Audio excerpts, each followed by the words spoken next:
Seigneur, reçois notre adoration à travers les acclamations que nous te donnons maintenant. Au commencement était la parole était avec Dieu et la parole est Dieu. Seigneur, nous bénissons ton nom au nom de Jésus. Amen. Amen. Alors aujourd'hui, nous entamons une nouvelle série de messages. Gloire à Dieu. Une nouvelle série de messages. Tourne-toi avec ton voisin, dis-lui, il faut que tes yeux s'ouvrent. Est-ce que tu peux le dire mieux?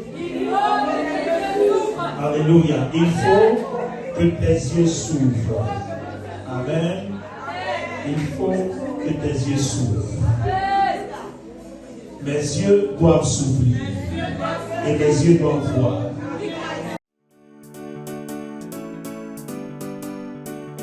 Je vous souhaite la bienvenue à cette rencontre. L'église qui vous reçoit est la communauté Source de Vie, CSV Paris-Cergy.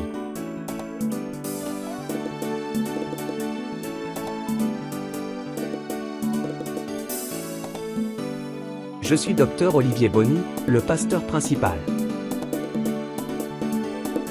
Très heureux d'être ici avec vous aujourd'hui.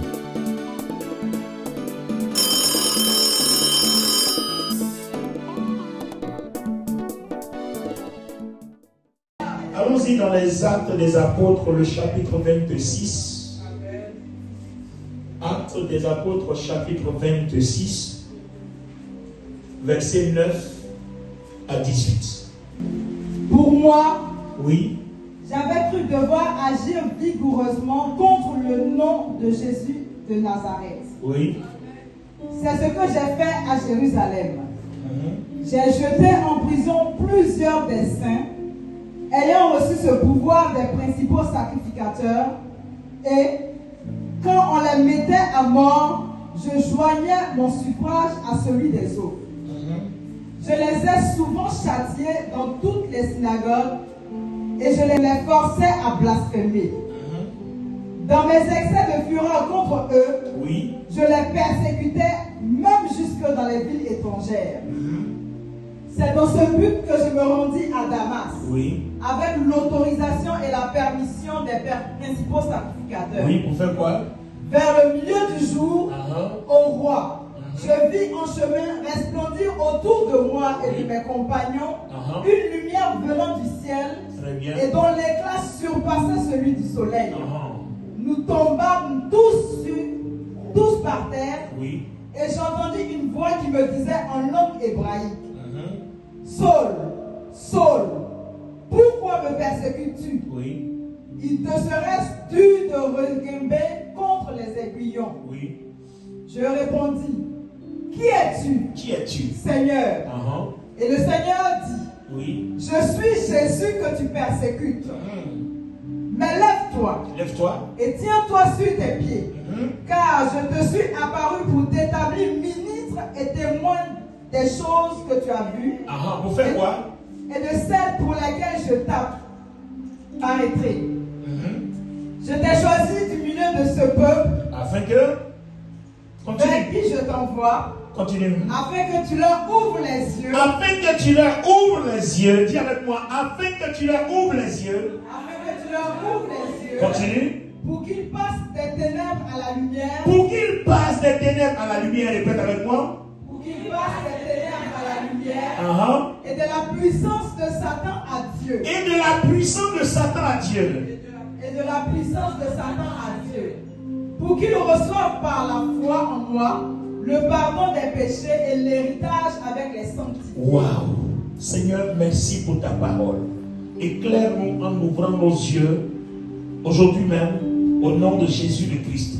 Donne-moi ton amen fort. Donne-moi ton amen puissant, Église. Gloire à Dieu. Merci de vous asseoir. Alors, regardez ici. Je retiens le verset 18. Afin que tu leur ouvres les yeux. Dans quel but? Pour qu'ils passent des ténèbres à la lumière et de la puissance de Satan à Dieu, pour qu'ils reçoivent par la foi en moi, Jésus-Christ, le pardon des péchés et l'héritage avec les sanctifiés. Alors, je fais juste une petite remarque. Regardez le passage. On a quelque chose qui est dit, et puis il y a la conséquence qui suit. Ce qui est dit, c'est quoi? C'est que afin que tu leur ouvres les yeux. Quelle est la conséquence quand on a les yeux ouverts? Numéro 1, on passe des ténèbres à la lumière. Numéro 2, on passe la puissance de Satan à Dieu. Numéro 3, on reçoit le pardon des péchés et l'héritage avec tous ceux qui sont sauvés. Alors, les amis, là, je suis en train de vous parler de quelque chose d'important. Merci d'ouvrir les oreilles pour que nos yeux soient assez ouverts. Amen. Regardez bien. Saul de Tarse était quelqu'un qui avait été mandaté dans le judaïsme pour anéantir. Le mot même est contraire, parce qu'on sait comment Étienne fut assassiné, parce qu'il prêchait Jésus-Christ. Comment Paul a été mandaté, comment il a pris des lettres pour aller jusqu'à Damas, aller sacrifier tous ceux qui interviennent et qui prêchent au nom de Jésus. Et c'est comme ça que le Seigneur va l'arrêter en route. Amen. Et le Seigneur lui dit, il faut que tu ailles ouvrir les yeux des gens. Donc, on est en train de comprendre que tant que nos yeux ne s'ouvrent pas, il y a des choses qu'on ne peut pas faire. Amen. Regardez par exemple le verset 18 est clair. Pour passer de la puissance des ténèbres à la lumière et de la puissance de Satan à Dieu, pour avoir le pardon des péchés et l'héritage avec les sanctifiés, il faut que les yeux s'ouvrent. C'est la conséquence directe. Alors, quel est donc le résultat si nos yeux demeurent fermés? On ne passera jamais des ténèbres à la lumière. On ne passera jamais de la puissance de Satan à la puissance de Dieu. On n'aura jamais le pardon des péchés et on n'aura jamais l'héritage avec les sanctifiés. La preuve, les amis, certaines personnes sont dans le Seigneur, mais ne sont pas bénies, leur vie n'avance pas, sont toujours dans la souffrance. La conséquence, c'est quoi? Le problème, c'est quoi? C'est que les yeux sont fermés. Amen. Donc, on peut confesser Jésus, on peut confesser le Christ et avoir les yeux fermés. Ça veut dire qu'on le confesse parce que peut-être qu'on en a entendu parler, mais on n'a pas encore reçu la véritable délivrance, on n'a pas encore reçu la véritable transformation, on n'a pas encore reçu la véritable conversion. Donc en fait, on vient à l'église, mais on ne comprend pas grand-chose. Il y a des choses comme ça. Même moi, nous tous, avant de devenir celui qui vous prêche aujourd'hui, on a tous été des suiveurs. On partait à l'église parce qu'à l'époque, quand les gens allaient à l'église, on se retrouvait seuls à la maison. Donc, par moment, étant gêné, parce que l'ambiance de la solitude à la maison, il fallait qu'on les accompagne. Donc, quand on va, on est assis là, tout notre objectif est que ça finisse vite, et puis on va rentrer avec tout le monde pour garder l'ambiance habituelle. Alors, les amis, c'était comme ça qu'on était. Donc, on entend parler de Jésus, on entend dire qu'il est mort à la croix, il a sauvé des gens, il a sauvé des vies. Bon, on entend, mais en fait, on ne comprend rien. Bon, quand quelqu'un te demande, tu crois en Dieu? Oui, je crois en Dieu. Tu connais Jésus? Oui, il est mort pour sauver les gens. Mais ça veut dire quoi? Non, il a sauvé les gens, point. En fait, on était là, mais on n'était pas transformés. On n'était pas guéri intérieurement, on n'était pas délivré intérieurement, on n'était pas sauvé intérieurement parce que nos yeux n'étaient pas encore ouverts, on n'avait pas la révélation de qui était le Christ. Donne-moi ton amen. Amen. Donne-moi ton amen. Amen. Alors, quand le Seigneur rencontre Paul, Saul de Tarse à l'époque, il va faire quelque chose d'important. Parce que le Seigneur même sait. Il sait que quand les yeux sont fermés, il y a un danger. Satan a toujours en prise sur nous. Regardez bien, pour passer des ténèbres à la lumière, il faut que les yeux s'ouvrent. Donc quand tes yeux sont fermés, Satan a toujours en prise sur toi. Pour passer de la puissance de Satan à la puissance de Dieu, il faut que les yeux s'ouvrent. Donc quand tes yeux sont fermés, la puissance de Satan domine toujours ta vie. Alors regardez un peu. Même pour le pardon des péchés. En fait, on peut prétendre être pardonné, mais en réalité, quand les yeux sont fermés, nos péchés sont toujours là. Et la Bible dit quoi? On est héritier, le verset 18, héritier avec les sanctifiés. C'est-à-dire, la grâce que Dieu a promise à tous ceux qui ont donné leur vie à Jésus, et toutes les promesses, les bénédictions dont ceux-là doivent hériter sur la terre, nous aussi, nous sommes participants à cette gloire. Mais les amis, depuis qu'on a donné notre vie à Jésus, nos souffrances continuent, ce n'est pas normal. Alors, un des blocages, une des choses qui fait que aujourd'hui on a atteint nos limitations, c'est quoi? C'est les yeux fermés. Alors regarde ton voisin, fais-lui un beau sourire, dis-lui, tes yeux doivent s'ouvrir. Amen, couche-le, voilà un beau sourire. Le beau sourire que tu n'as jamais fait un amoureux, dis-lui, tes yeux doivent s'ouvrir. Amen. Amen. Et amen. Alors, Saul de Tarse lui-même, qui a été envoyé pour aller ouvrir les yeux, on va voir lui-même ce qu'on lui a fait d'abord avant qu'il soit capable d'aller ouvrir les yeux d'autrui. Pour ouvrir les yeux de ton prochain, il faille que toi-même tes yeux soient d'abord ouverts. J'attends pas de la bête. Alléluia. Alors, allons-y dans Actes des Apôtres, le chapitre 9, lis-moi du 1 à 18. Cependant, Saul, respirant encore la menace et le meurtre contre les disciples du Seigneur, Oui. se rendit chez le souverain sacrificateur et lui demanda des lettres pour les synagogues de Damas, Oui.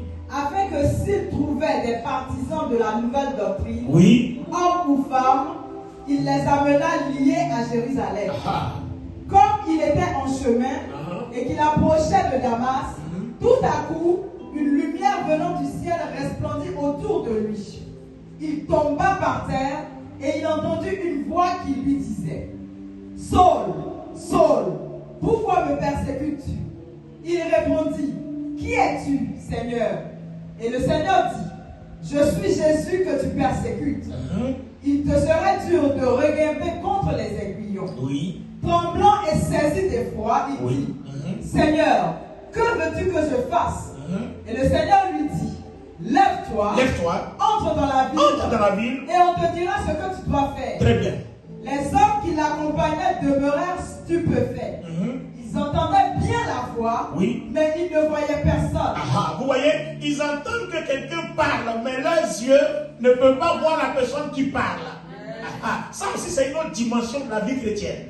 Il entend la voix de Dieu, il entend la voix du Seigneur, il sait que quelqu'un parle à quelqu'un, mais la seule personne à qui il a été permis de voir voit, mais les autres ne voient pas. My God. Continue. Saul se releva de terre. Il se releva de terre. Et quoique ses yeux fussent ouverts, il ne voyait rien. Il ne voyait rien. On le prit par la main et on le conduisit à Damas. Il resta 3 jours sans voir. Oui. Et il ne mangeait ni ne but. Très bien. Or, il y avait à Damas un disciple nommé Ananias. Ananias, oui. Le Seigneur lui dit dans une vision: Ananias, oui. Il répondit: Me voici, Seigneur. Et le Seigneur lui dit: Lève-toi. Va dans la rue qu'on appelle la droite. Et cherche dans la maison de Judas un nommé Saul de Tarse. Oui.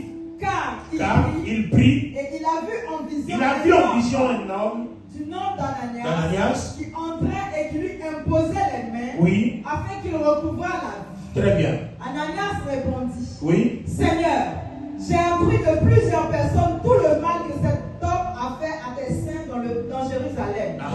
Et il a ici des pouvoirs de la part des principaux sacrificateurs pour lier tous ceux qui invoquent ton nom. Très bien. Mais le Seigneur lui dit: Va. Car cet homme est un instrument que j'ai choisi pour porter mon nom devant les nations, devant les rois et devant les fils d'Israël. Alors quand Ananias va aller maintenant pour prier pour Paul, il va se passer quelque chose. C'est la partie qui est intéressante. Ananias sortit et lorsqu'il fut arrivé dans la maison, il imposa les mains à Saul et il se passa quoi?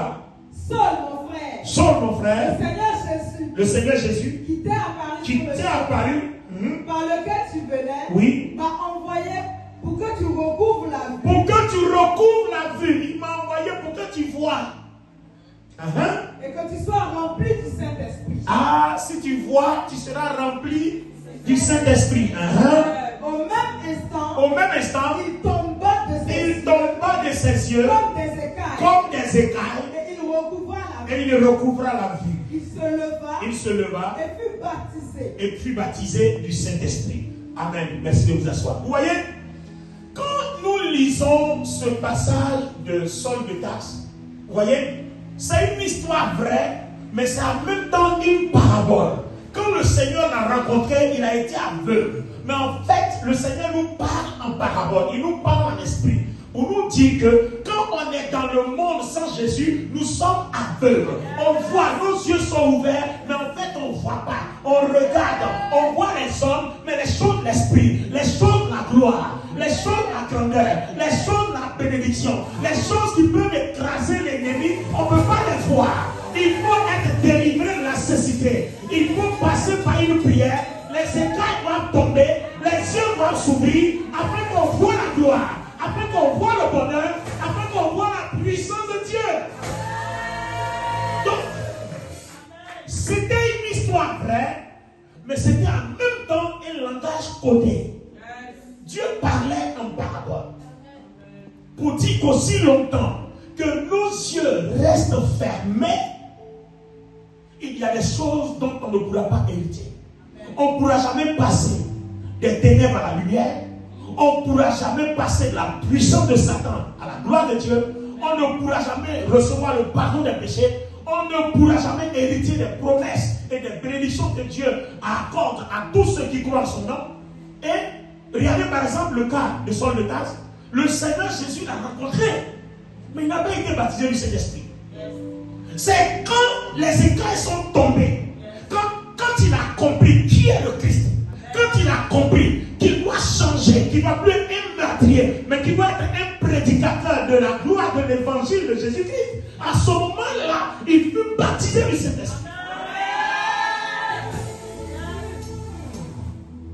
Donc les amis, toi et moi aujourd'hui, nous avons besoin de comprendre que avoir les yeux ouverts, c'est la chose une des sources les plus importantes de notre vie chrétienne. Donne-moi ton amen fort. Amen. Alléluia. Donne-moi ton amen bien. Amen. Donne-moi ton amen bien. Amen. Alors, je voudrais faire une petite remarque. Regardez, si vous avez constaté avec moi, il a d'abord rencontré le Seigneur, comme je le disais en début. Après, les yeux se sont ouverts. Il a d'abord rencontré le Seigneur, et puis après. Or, beaucoup d'entre nous qui sommes à l'église, il semble qu'on ait rencontré le Seigneur. Mais est-ce qu'après nos yeux ont été ouverts? Voilà tout le problème. On a rencontré le Seigneur, mais nos yeux ne sont pas ouverts. Quand un chrétien te dit comment prier, pourtant il est dans l'église, ça veut dire que ses yeux ne sont pas ouverts. Comment on fait pour entendre la voix de Dieu? Pourtant, il a rencontré Jésus. Il est chrétien, il est dans l'église. Ça veut dire que ses yeux ne sont pas ouverts. Si tes yeux sont ouverts, tu sauras prier. Si tes yeux sont ouverts, tu pourras entendre la voix de Dieu. Si tes yeux sont ouverts, tu es capable en tant que chrétien de prier pour un malade et le malade sera guéri. Tu es capable en tant que chrétien de prier pour quelqu'un, la personne sera baptisée du Saint-Esprit. Il n'y a pas que le pasteur qui prie et les gens sont baptisés du Saint-Esprit. C'est pas vrai. La Bible dit, les miracles accompagneront tous ceux qui auront cru. Il n'a pas été fait mention que les miracles accompagneront tous les pasteurs qui prêchent. Non, les miracles accompagneront tous ceux qui ont cru. Autrement dit, tous ceux qui ont les yeux ouverts dans le Seigneur. Tous ceux qui ont rencontré le Seigneur et qui ont les yeux ouverts. Donc un chrétien peut prier, un paralytique peut marcher. Un chrétien peut prier, quelqu'un peut être baptisé du Saint-Esprit. Il n'y a pas, ce n'est pas réservé au pasteur. C'est parce que tes yeux sont encore fermés que tu as dévoué ça au pasteur. Pour toi, il n'y a que le pasteur seul qui peut prier. C'est pour ça que toujours quand tu as mal à la tête, pasteur, j'ai mal à la tête, prie pour moi. Alors que tu pouvais bien imposer les mains. Toi-même, tu t'imposes les mains et ton mal de tête disparaît. À ce moment précis-là, quand tu arrives à cette étape-là, à ce moment précis-là, c'est que tes yeux sont ouverts.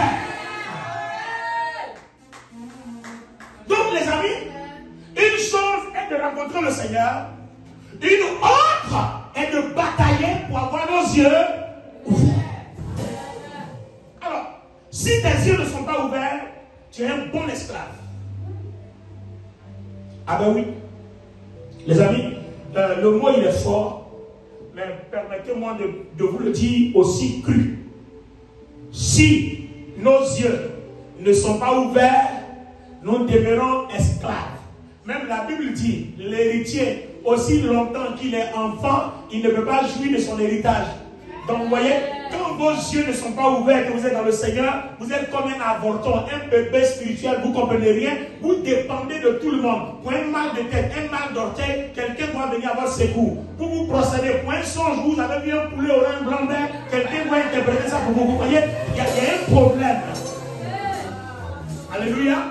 Parce que si tes yeux sont ouverts, quand tu vois un poulet bleu, blanc, rouge, tu dis, arrière de moi, Satan. Tu comprends tout de suite que ça, ce n'est pas dans le programme de Dieu. Parce que tes yeux étant ouverts, tu es passé des ténèbres à la lumière. Tu sais faire la différence entre ce qui est de Dieu et ce qui est du diable. Donne-moi ton amen. Quand tes yeux sont ouverts, tu sais faire toute la différence entre ce qui est de Dieu et ce qui est du diable. Pourquoi? Parce que tu es passé des ténèbres à la lumière.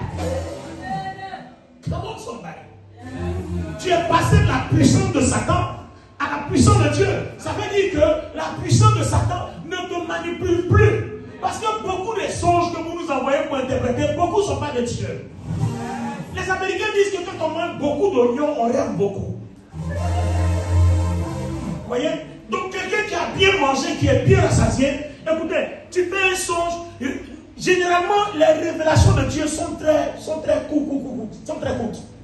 Mais toi, tu as fait ton son, tu as raconté que ça fait 1 heure de temps que je continue de t'écouter. Tu as su que ça là, si tes yeux étaient ouverts, tu aurais compris que ce film-là, celui qui a le scénario n'est pas de Dieu.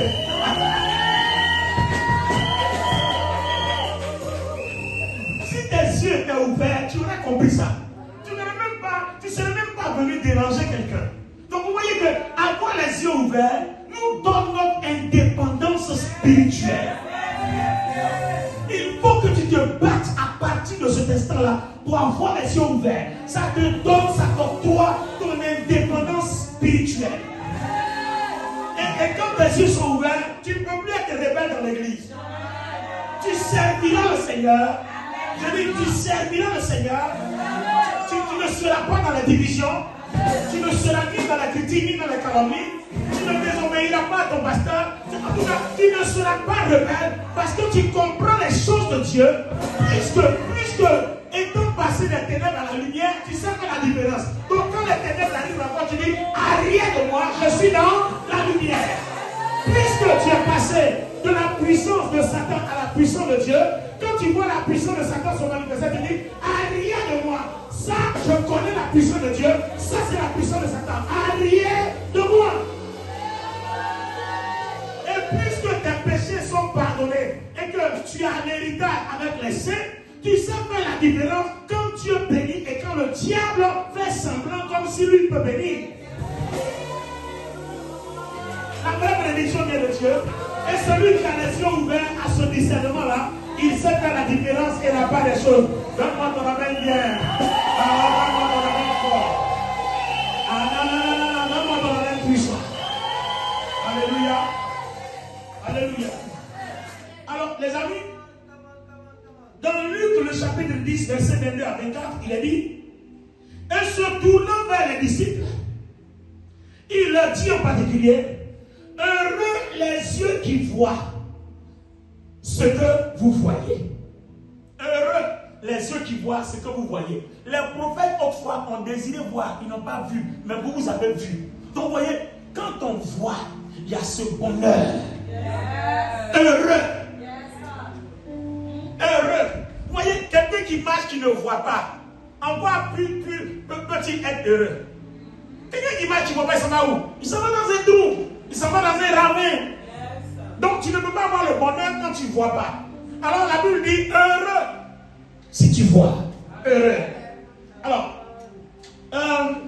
Luc 19, 41 et 44 nous enseigne autre chose. Je lis plutôt le verset 44.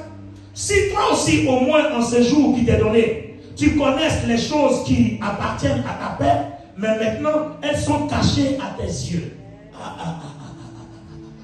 Donc, les choses qui appartiennent à ta paix sont cachées à tes yeux. Donc, le jour où tes yeux seront ouverts, que tu les verras, que ça sera dévoilé devant toi, tu auras donc la paix. Je ne sais pas pourquoi, est-ce que quelqu'un comprend ça? Le jour où tes yeux s'ouvriront, où tu verras clairement les choses qui appartiennent à ta paix, qui appartiennent à ta réussite, qui appartiennent à ta prédestination, qui appartiennent à ta destinée. Le jour où tes yeux verront ces choses se dérouler devant toi, alors la Bible dit quoi? Tu auras la paix. Tu auras la paix. Tu auras la paix. Alors les amis, toi et moi, on a un combat. On a un combat. Nos yeux doivent s'ouvrir. On a un combat. Le jour où tes yeux verront les promesses, les projets de Dieu attachés à ta destinée, alors on dit quoi? Tu auras la paix. Mais tu ne vois pas. Donc toujours tu as des problèmes, tu es tourmenté. Et aujourd'hui, ça s'est passé comment? Ah, je m'en vais à ce rendez-vous-là, mais ça s'est passé comment? Mais si tu as vu le rendez-vous avant le rendez-vous, mais tu marches. Ah, non. Come on, somebody. Oh, non.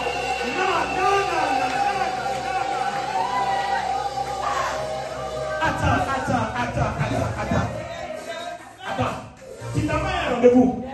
Un rendez-vous qui va te donner la paix. Hein? Et puis il s'avère que tu as vu le rendez-vous avant que le rendez-vous n'arrive. Attends. Aïe. Est-ce que tu es sûr que tu seras doublé? Attends, tu vois, tu es serré.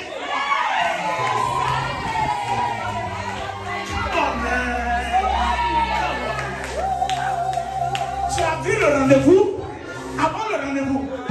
Tu as quel problème? Quand tu marches, tu es serré. Tu es tranquille, au calme.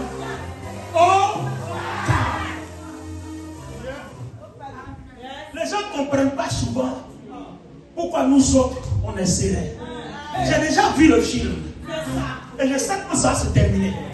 Donc, faites vos bouquins, bavarder partout. Moi, je suis au calme. Parce que j'ai vu le film avant la fin du film.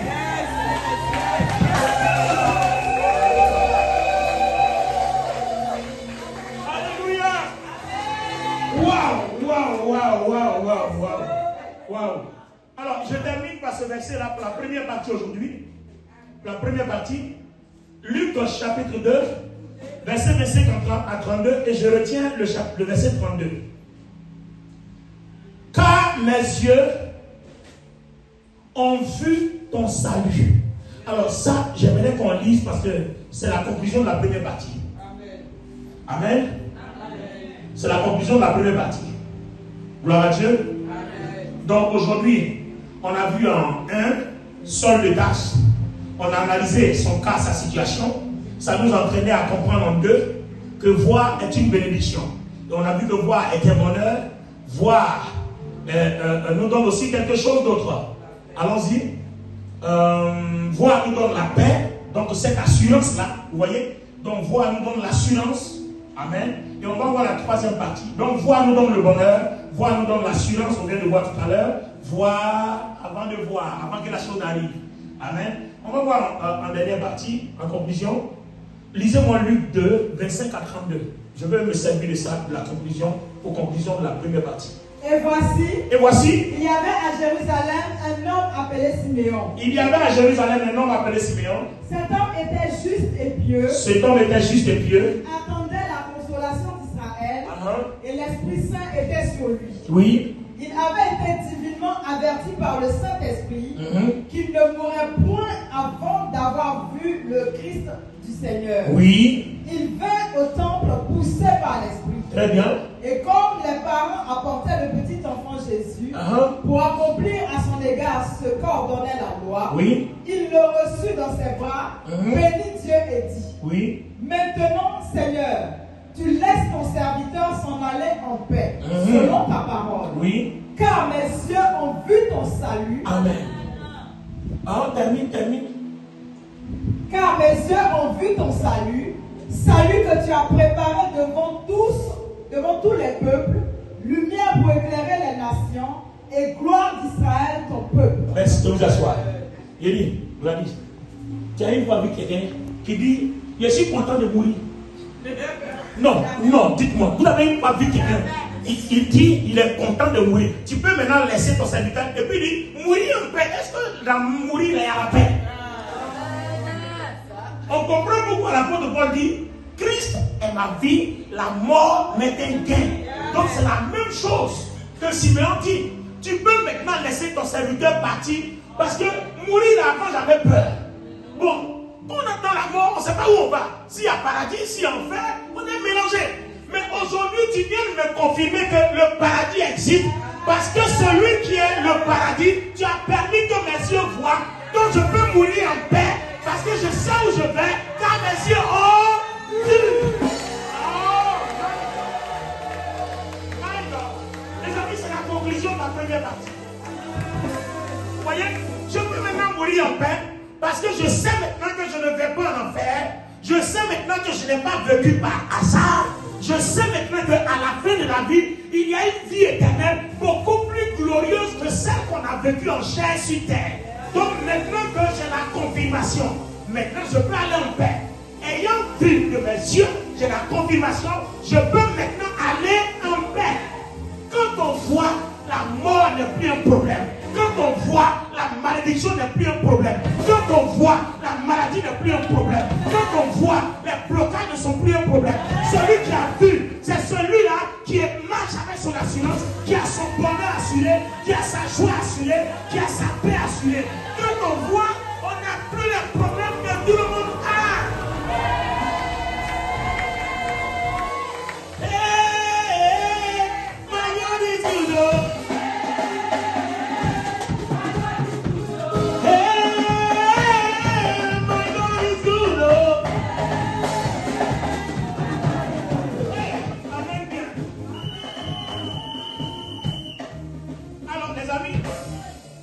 Notre question qu'on se pose maintenant là, comment on fait pour voir?